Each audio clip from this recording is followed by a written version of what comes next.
Angus Barbieri, a 27-year-old from Scotland, weighed 456 pounds when he decided to take drastic action. In June of 1965, he walked into the Royal Infirmary of Dundee and declared he would fast until he reached his goal weight. What started as a simple plan soon turned into an unimaginable journey that baffled doctors and left the world in disbelief. Subscribe to our channel now to uncover how this man was able to fast for over a year.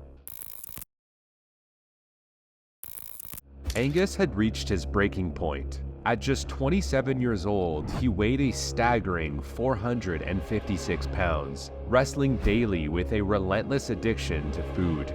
Suddenly, he had an epiphany. His solution was fasting. Initially, he planned to fast for no more than 40 days, a limit often recommended by medical professionals. Prolonged fasting beyond this period can lead to severe nutrient deficiencies and dangerous electrolyte imbalances, which may result in muscle wasting, cardiac arrhythmia, and organ damage, which ultimately would lead to death. But as the days stretched into weeks and his body adjusted remarkably well, he felt encouraged to continue beyond the 40 days. What started as a short-term challenge became an unprecedented journey. He went without food for a staggering 382 days. Angus subsisted on tea, coffee, soda, water, and vitamins during this time. Astonishingly, he lost 276 pounds, ultimately reaching his goal weight of 180 pounds. His record-breaking fast leaves one lingering question. How could Angus sustain such a prolonged period without eating? Angus was born in Scotland in the late 1930s. His early life remains shrouded in mystery, except for the fact that he worked at his father's fish and chip shop. By the age of 27, he weighed a hefty 456 pounds, grappling with a relentless food addiction that left him weary and desperate. Determined to reach his target weight of 180 pounds, he resolved to take bold action. Remarkably, the doctors agreed to extend the fast period under strict medical supervision. Initially, Angus was treated in the hospital and received daily vitamin supplements. However, for most of his 382-day fast, he was allowed to return home. He subsequently quit his fish and chip job to stay committed to his strict diet, attending regular checkups as an outpatient at Maryfield Hospital. Day after grueling day, he continued to fast. Urine samples were collected periodically and blood samples were taken every 2 weeks. Although no stool samples were collected, it's reported that Angus went 37 to 48 days between bowel movements. His blood glucose levels dropped systematically, yet despite hypoglycemia, he remained symptom-free, feeling well and continuing to walk around as usual. Angus was given an array of multivitamins, including potassium, sodium, and yeast, to compensate for the lack of nutrients during his fast. Apart from these supplements, he relied on low-calorie or calorie-free beverages like black coffee, tea, and sparkling water. Angus's weight loss was steady and sustained, shedding an average of 3/4 pound per day. From day 345 to day 355, he took sodium supplements and occasionally added small amounts of milk or sugar to his tea and coffee.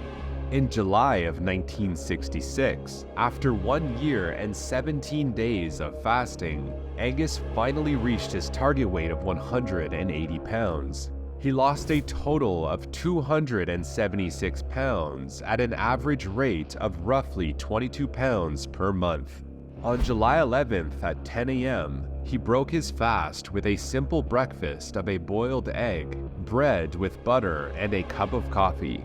Remarkably, the extended fast left him without cravings for food. "I've forgotten what food tastes like," he admitted. "It went down okay. I feel a bit full, but I thoroughly enjoyed it." Angus's voluntary weight reduction is considered one of the most remarkable cases by the consultants at Maryfield Hospital. Usually, patients like this would have to stay in the hospital, but but Angus managed to resist the temptation to eat even at home. Proud of his transformation, Angus took a 3-week holiday in Spain. His extraordinary journey caught the attention of researchers at the University of Dundee, who conducted a study published in March of 1973 to assess the long-term effects of his extended fast. 5 years after returning to a normal diet, Angus had gained only 16 pounds. The study concluded that prolonged fasting in this patient had no ill effects. Remarkably, Angus could fit 2 other people in his old clothes after his dramatic weight loss. In 1971, the Guinness Book of World Records recognized him for completing the world's longest fast. However, Guinness later stopped recognizing fasting records to avoid promoting dangerous behavior. In 2003, American illusionist David Blaine attempted a similar feat with a 44-day fast, but Guinness declined to include it.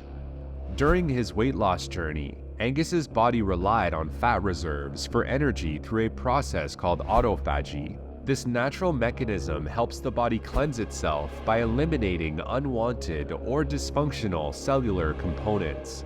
The term is derived from ancient Greek, meaning self-eating. Autophagy can be triggered by fasting. During this time, the body's cells are put under stress, compelling them to function more efficiently. To achieve this, they often discard unnecessary or damaged components. In Angus's case, the extreme nature of his fast likely induced significant autophagy as his cells were subjected to immense stresses. Recent research on this phenomena suggests that it may positively impact various health conditions. However, it's not without risks.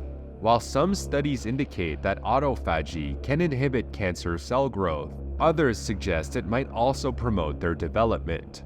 Moreover, when triggered by fasting, it may not target fat cells exclusively.